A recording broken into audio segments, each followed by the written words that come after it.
Good morning, students. Today topic is chemical kinetics. बच्चों देखिए, chemical kinetics में रासायनिक बलगतकी में मैंने आप लोगों को अभिकारकों और अभिक्रिया दर की मध्य जो सांद्रता थी उनमें संबंध आपको मैंने बताया था, है ना। आज हम लोग पढ़ने वाले हैं अभिक्रिया दर का टक्कर सिद्धांत।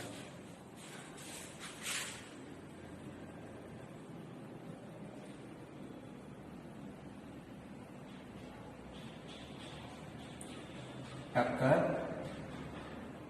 सिद्धांत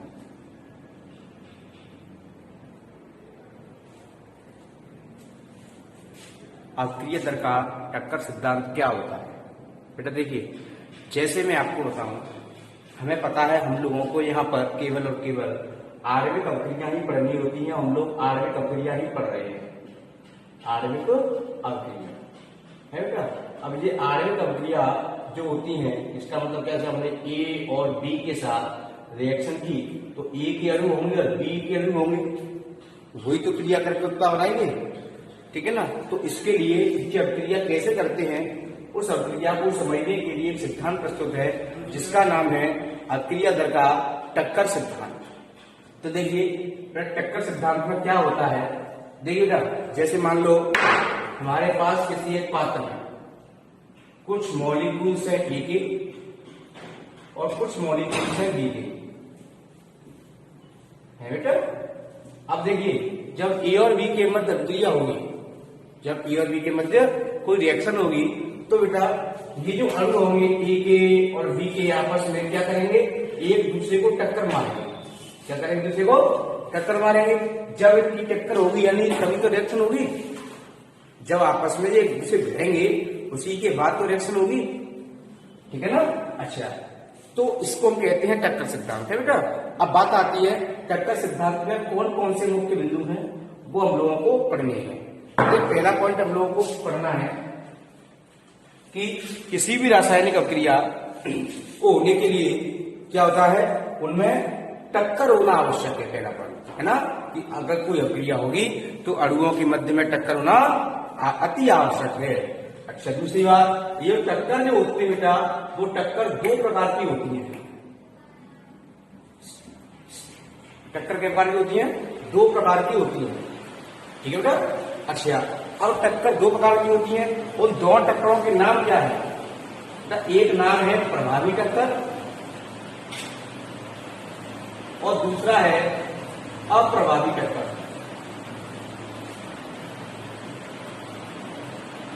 प्रभावी और प्रभावी का मतलब क्या होता है बेटा, देखिए सुनिए, जिस टक्कर से कोई रिजल्ट निकले उसको हम कहते हैं प्रभावी टक्कर, जिससे कोई रिजल्ट ना निकले उसको हम क्या कहते हैं, अप्रभावी टक्कर, ठीक है ना। रिजल्ट का मतलब होता है जो उत्पाद बनाती है टक्कर, उनका नाम तो होता है प्रभावी, और जो उत्पाद नहीं बनाती है, जो उत्पाद नहीं बनाती है उनको बेटा हम लोग कहते हैं अप्रभावी टक्कर। बात क्लियर होगी ना।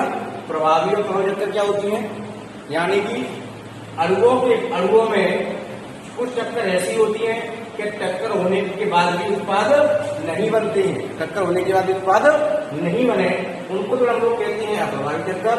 और जिन टक्करों के वजह से उत्पाद बनना है उनको हम कहते हैं प्रभावी टक्कर। ये है प्रभावी टक्कर, ठीक है बेटा। इसके बाद में अगली बात आती है अगला पॉइंट।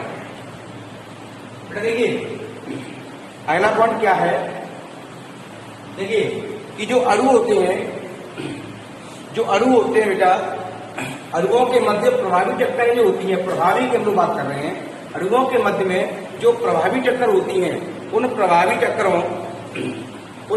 टक्करों को होने के लिए या टकराने में, ठीक है ना, या टकराने में, उस टकराने से पूर्व, टकराने से पहले अभिकारकों के पास एक ऊर्जा होती है, ठीक है ना। एक ऊर्जा उपस्थित होती है जो कि उनकी जो ऊर्जा होगी ना, उनकी उस औसत ऊर्जा से अधिक, कौन सी औसत ऊर्जा से अधिक, जो वे टकराएंगे, दो अणु टकरा रहे ना, तो एक तो टकराने के लिए उनको एक औसत ऊर्जा चाहिए, ठीक है ना, और उस औसत ऊर्जा से भी अधिक ऊर्जा, इसलिए टकरा कर मतलब एक दूसरे से टकराए, ऊर्जा बची हुई टकराने में, टकराने के बाद में उत्पाद बनाने के लिए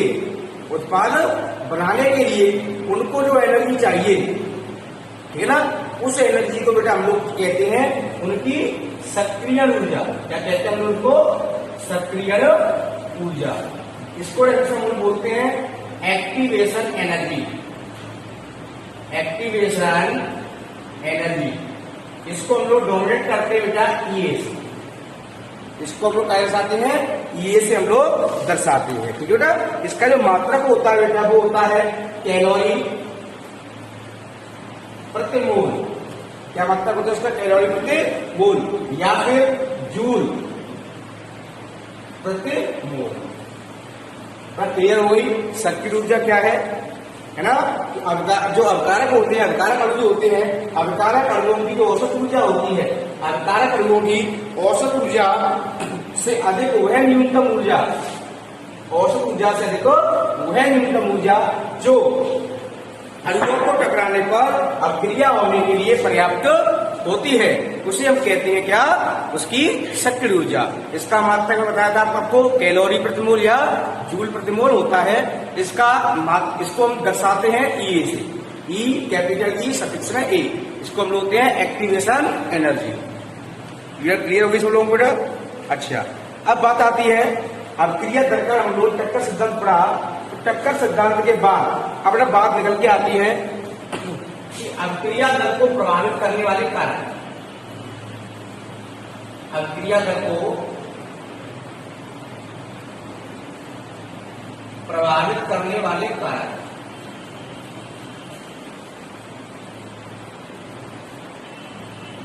प्रभावित करने वाले कारक, इस कारक आप सुनेंगे, दाब, ताप, सांद्रता, ये सब कारक ही होते हैं समझे। तो ऐसे कौन से कारक हैं जिनसे अभिक्रिया की दर परिवर्तित हो सकती है? तो बेटा सबसे पहले हम लोग पढ़ेंगे सांद्रता। पहला कारक हमने कौन सा लिया? सांद्रता। यानी कि हम लोग सांद्रता में परिवर्तन करते हैं तो अभिक्रिया की दर में क्या चेंजेज आते हैं। बेटा देखिए, बिल्कुल एक नॉर्मली भाषा में आपको मैं समझाऊंगा कि सांद्रता बढ़ने पर भी अभिक्रिया दर में चेंज होगा या नहीं होगा। जैसे बेटा आप एक चीज समझो, हमारे पास कोई एक पात्र है जिसमें बेटा हम लोगों ने किसी ए के और बी के हम लोगों ने क्या लिए? पदार्थ लिए, सॉरी अणु लिए हम लोगों ने। तो ए पदार्थ और बी पदार्थ दोनों हम लोगों ने अणु ले लिए है बेटा। अब मान लो इसमें कितने अणु हैं? मान लो मैं कह रहा हूं टक्कर, इसमें प्रभावी टक्कर की संख्या मान लो इसमें 50, प्रभावी टक्कर की संख्या मान लो 50 ही, ठीक है ना, कि 50 टक्कर हो गई। अगर मान लो मैं क्या करूं, इसमें सांद्रता बढ़ा दूं, सांद्रता क्या कर दूं मैं? बढ़ा दूं। इसका मतलब क्या होगा? टक्करों की संख्या बढ़ेगी या कम होगी? बताएगा कोई? सबको पता है जब भीड़ ज्यादा होगी तो टक्कर ज्यादा होगी, भीड़ कम होगी टक्कर कम होगी। यानी कि इस चीज से एक बात निकल के आइएगा कि अगर सांद्रता परिवर्तन हो रहा है, यानी कि सांद्रता बढ़ी जा रही है, तो टक्करों की संख्या बढ़ेगी, इसलिए अभिक्रिया की दर भी बढ़ेगी। अभिक्रिया टक्कर बढ़ने से क्यों बढ़ेगी? तो सुनो, टक्कर होने पर दो प्रकार की टक्कर होती है, प्रभावी और अप्रभावी। तो देखिए नॉर्मल बात है, टक्कर होगी तो सिंपल बात है, प्रभावी टक्कर संख्या ही बढ़ेगी। जब ये बढ़ सकती है तो ये भी बढ़ेगी। टक्कर बढ़ रही है तो उनमें से कुछ टक्कर प्रभावी और कुछ अप्रभावी होंगी। इस टक्कर बढ़ रही है तो प्रभावी भी बढ़ेगी, हो तो नॉर्मल बात है। दोष में टक्कर हो रही हो तो प्रभावी और अप्रभावी। तो यानी कि प्रभावी टक्कर अगर बढ़ गई तो क्या होगा? अभिक्रिया की दर भी बढ़ जाएगी, उत्पाद अधिक तेजी से बनने लगेगा, ठीक है ना। सांद्रता का प्रभाव हो गया। अगली बात क्या आती है? सांद्रता के बाद में ताप का प्रभाव। सेकंड पॉइंट कौन सा है? क्या? ताप का प्रभाव। नॉर्मल बात है, कोई पात्र है, इसको हम लोग, इसमें कोई अणु लगे हुए हैं, हम लोग इसमें क्या कर रहे हैं? मान लो इसको नीचे से हम लोग गर्म कर रहे हैं, ये आग जल रही है, समझ लो है बेटा। जब आग जल रही है नीचे इसको हम लोग गर्म कर रहे हैं बेटा, तो क्या हुआ? गर्म करेंगे तो अणु भागने लगेंगे, कोई इधर भागेगा कोई इधर भागेगा, एक सरफेस से सब लोग दूर भागेगा आगे लगी तो, है ना। जब सब लोग इधर से भागने लगेंगे तो इधर उधर भागने मतलब क्या है, कोई इससे टकराएगा कोई इससे टकराएगा, यानी कि टक्करों की संख्या में भी क्या होगी, वृद्धि होगी। ठीक है, इसलिए ताप बढ़ने पर बेटा क्या होगा, प्रभावी टक्करें बढ़ेंगी, और प्रभावी टक्कर बढ़ेंगी इसका मतलब क्या है, उत्पाद भी तीव्र गति से बनेगा। ठीक है ना। उसके बाद में अगला आता है उत्प्रेरक का प्रभाव। नेक्स्ट आता है उत्प्रेरक का प्रभाव। उत्प्रेरक आगे तो हम पढ़ाएंगे, आपको उत्प्रेरक होता क्या, अभी फिलहाल आपको छोटी सी भाषा में समझा दूं उत्प्रेरक क्या होता है। उत्प्रेरक बेटा वह पदार्थ होता है जो किसी भी रासायनिक अभिक्रिया में बिना अपवर्तित हुए क्या करता है, भाग लेता है, उसे हम कहते हैं, सॉरी अपवर्तित कह रहा हूं मैं, किसी भी रासायनिक अभिक्रिया में बिना भाग लिए हुए उस अभिक्रिया की दर को या तो बढ़ाता है या फिर वो कम करता है, उसे हम कहते हैं उत्प्रेरक। ठीक है बेटा। अच्छा, अब बात आती है कि उत्प्रेरक की उपस्थिति और होगी तो अभिक्रिया की दर में क्या प्रभाव पड़ेगा। तो देखिए, उत्प्रेरक अभिक्रिया को क्या करता है, सक्रिय ऊर्जा जो होती है उसकी, उत्प्रेरक क्या करते हैं, अभिक्रिया की सक्रिय ऊर्जा का मान क्या कर देते हैं, कम कर देते हैं। अगर मान लो अभिक्रिया की सक्रिय ऊर्जा का मान अगर कम हो गया तो उसमें जो सक्रिय तत्वों का जो अंश होता है ना, क्या हो जाता है, बढ़ जाता है। ठीक है ना, सक्रिय तत्वों का अंश क्या होता है, बढ़ जाता है। तो सक्रिय तत्वों का अंश बढ़ेगा, इसका मतलब क्या हुआ, सक्रिय अणु यानी कि जो प्रभावी टक्करें करती हैं उनका अंश बढ़ेगा, इसका मतलब क्या है, दर भी बढ़ती है। अच्छा, उसके बाद बात आती है अभिकारकों की प्रकृति।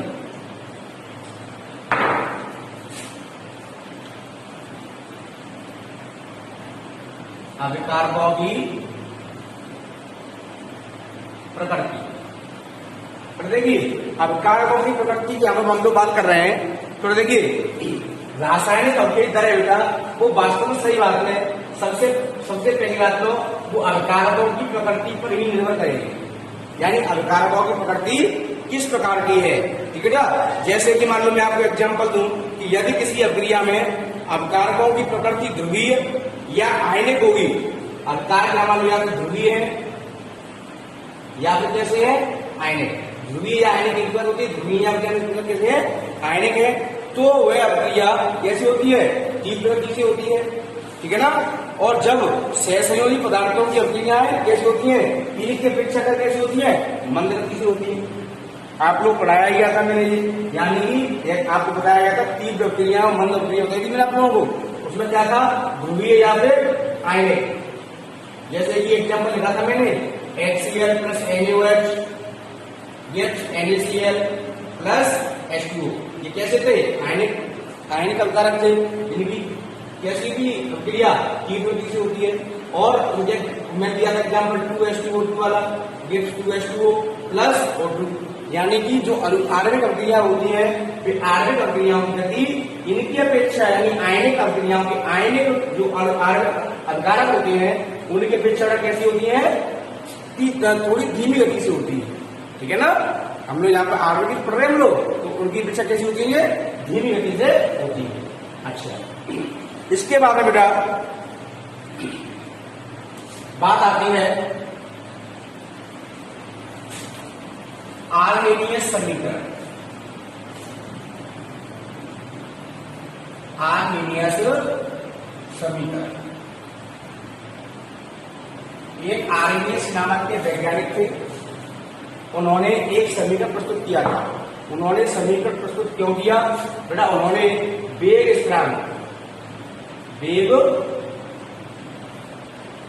स्थिरांक और ताप, उन्होंने वेग स्थिरांक और ताप के मध्य संबंध व्यक्त करने के लिए उन्होंने एक समीकरण प्रस्तुत किया। उस समीकरण का उन्होंने नाम क्या रखा, अपने नाम पर किया कि साहब इस समीकरण का नाम है आर्हेनियस समीकरण। बेटा वो समीकरण क्या था वो आप देख लें बराबर। समीकरण था बेटा के बराबर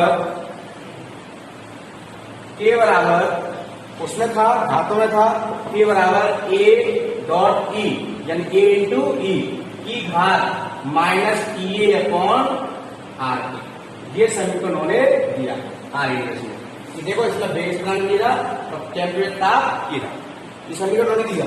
अब इसको एच सॉल्व करना तो कठिन रहेगा, तो सॉल्व करने के लिए लोग हम ले लेंगे, लॉग लेने पर लॉग से लोगों को आता है, यहाँ लगाएंगे दोनों पक्षों का कार्य होता है लॉग ए बराबर, अब देखो लॉग ए इंटू ये होता है लॉग ए इंटू ए, यानी कि लॉग एम इंटू एन बराबर होता है log m plus log n, ये होता है तो लॉग ए प्लस, अब लॉग ई है ना, तो यानी लॉग ई का मान होता है जो घात होती है वो नीचे आ जाएगी, ठीक है ना, नीचे आ जाएगी, और ई बेस जब होता है तो उसको नीचे घात आएगी, तो उसको हम डिवाइड करते हैं 2.33 का, यानी कि आ जाएगा लॉग ए माइनस ई ए, ऊपर माइनस आ जाएगा तो माइनस आ जाएगा माइनस ई ए अपॉन 2.303 आरटी, जो हो गया लॉग के पदों में इसका समीकरण।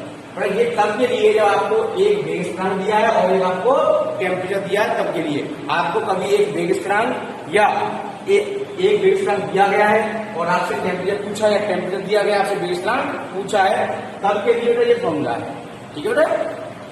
अच्छा बेटा यहाँ पर कौन क्या है वो देखो आप लोग, यहाँ पर क्या आप जानते हो क्या बेटा, वेग स्थिरांक है, वेग स्थिरांक, यहाँ पर बात आती है एक ही, तो यहाँ पर एक क्या है, पूर्व चर घातांकीय गुणा, पूर्व चर घातांकीय गुणा, जिसका मान या तो k के मान के बराबर होता है या इस k के मान से कैसा होता है, बड़ा होता है, ठीक है, पूर्व चर घातांकीय गुणा, तो इसका मान आपसे पूछ सकते हैं, आपको मान देता है इसका, ये मैंने बताया था आपका एक्टिवेशन एनर्जी, यानी कि सक्रिय ऊर्जा, सक्रिय ऊर्जा।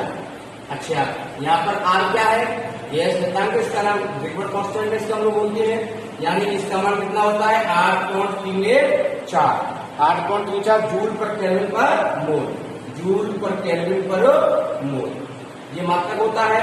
यहाँ पर T होता है बेटा परमताप, T यहाँ पर क्या है, परमताप। क्लियर होगी इतनी जी। अब क्या है, अब हम लोग अगर मान लो हम लोगों को दो वेग स्थिरांक दिए हों और दो ताप दिए हों, तब हम लोग क्या करेंगे, उसके लिए हम क्या करते हैं, लगाएंगे log K1 अपॉन K2, यानी अलग अलग परिस्थितियों के लिए अगर दो वेग स्थिरांक होंगे तो log K1 अपॉन K2 बराबर, यहाँ से कुछ चल जाता है होता है ना, भिन्न परिस्थितियों के लिए इसका मान कितना हो जाता है, 0 हो जाता है, कितना हो जाता है इसका 0।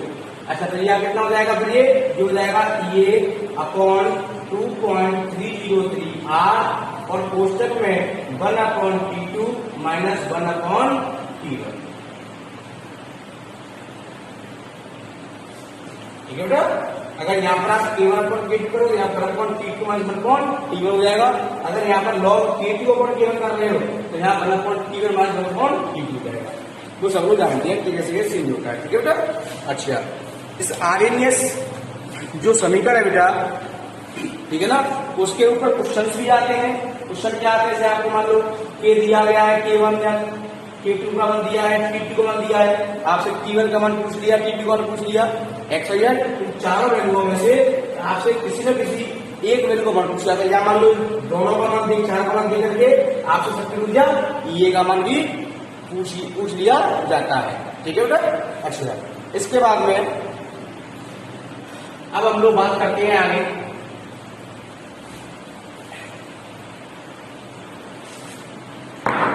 अब क्रिया करने में, अब क्रिया करने में इसका एक नाम और है, हम लोग कहते हैं वेग, यानी कि वेग समीकरण, वेग समीकरण या दर समीकरण, ठीक है ना, इसका एक नाम और है। ये क्या होता है, तो देखिए ये जो समीकरण होता है बेटा, दर नियम से हम लोग बोलते हैं, वो क्या करता है समीकरण, दर और अवकारक जो होते हैं, एक तो अभिक्रिया की दर और क्या होते हैं अवकारक।